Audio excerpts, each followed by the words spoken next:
Hi guys, how you doing? I just thought I'd do a quick video of the session plan, just to save a bit of time actually, although I know not everyone watches the videos, but for anyone that wants a wee bit more of a chance to sort of think about what they're planning and on doing to make the most of the progressions, then I thought this might actually help. So the idea of the session, we're sticking to a similar theme. I don't want to deviate too much from it because sometimes variety can actually make progress harder. I understand that like a wee bit of variety is always good to stop you feeling like the workouts can be monotonous, but at the same time, you need to be able to do the same exercises regularly in order to monitor progress. So basically, we're going to go for the 3 60-minute sections again, and there's going to be no minutes or no moving on. Like everyone's just going to work individually by themselves, and they're just going to go through the movements by themselves at their own pace. Okay, so that allows you to decide or dictate the tempo you're working at, basically. So on the squats tonight, space-wise, we're a bit tight. So one of the squat racks will be behind the bar. Okay, there's 6 squat racks. You're aiming for 5 reps. Okay, so in other words, we're bringing the weight up and the reps down, and we're getting rid of the tempo, so there's no lights either. Okay, so just a normal pace squat. It will probably take a bit of getting used to. You probably automatically want to go nice and slow, but as I said, I'm sure very quickly you'll adapt to it and get used to just moving with a bit more speed. It doesn't mean 100 miles an hour speed, but instead of a 5-second eccentric, it'll be like maybe a 2-second, something like that. So you should expect to be able to lift obviously a bit more weight. It's not a case of though suddenly you're going to be throwing up hundreds of weight. Your body will still take a bit of getting used to. Certainly on a neural level, like the brain and the body will have to get used to the extra load that it's not been lifting. So start off at the weight. I'd suggest you start off with the weight that you finished at on the eccentric squats last week.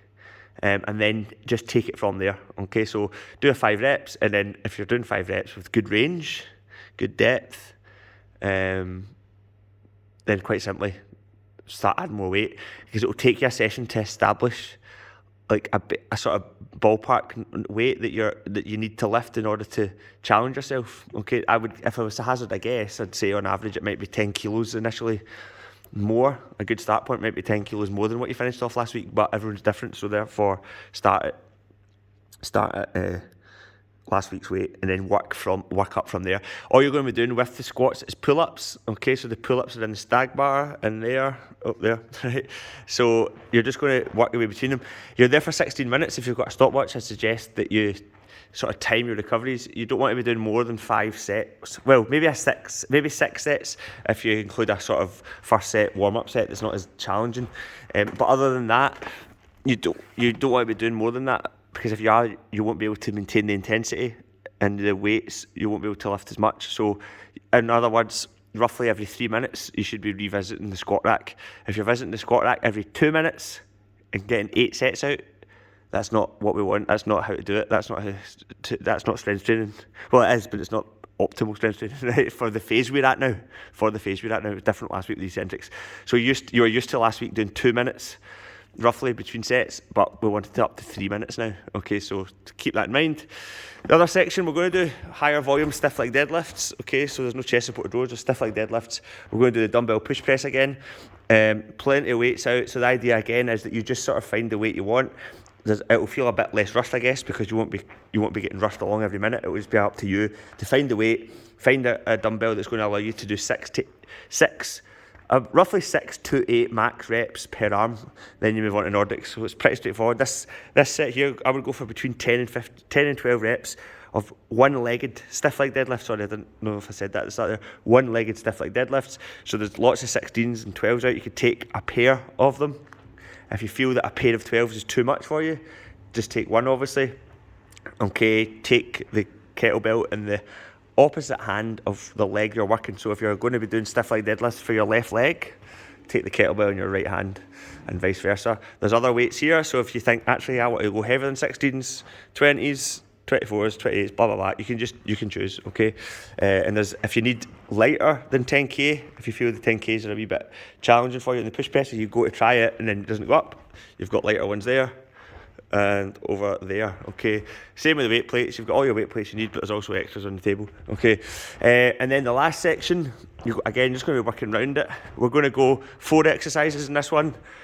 It's going to be ab rollouts up the back. Again, you're just working on your own, working through it at your own pace. One-legged hip thrusts, okay, off the various chairs. I've left kettlebells here. I would like everyone to try and progress this based on resistance, okay? So aim for between 10 to 15 reps per leg of one-legged hip thrusts and pop the kettlebell on your hip, on your hip of the working leg, okay? And again, you can just hold it there with your hands and just slowly lower it down. It shouldn't hurt. I don't think it shouldn't be too uncomfortable, okay? So you're going to go one-legged power wheels, one-legged hip thrusts. You're going to go then into clean and press with the sandbags. So I've left some of them here. I've also left some down there. So the idea is you can just sort of move about and grab a bag. Again, doesn't need to be high volume. It could be between 5 and 10 reps with the clean squat press, depending on the bag you're using. Even some of the heavier bags are lighter than others, just because at the end of the day I just filled them with sand and the sand dries and stuff. So yeah, if you find one that's quite heavy, you think, actually that's not bad, there might be a heavier one. And then the last one's going to be core rotation we did a few weeks ago. Okay, so there's 5 bars out. This first one here is 20k, the rest are 15. You can just add and take away weight as you need. Okay, there's the session. Won't need to do an introduction now. Well, I will, but anyway, won't be long.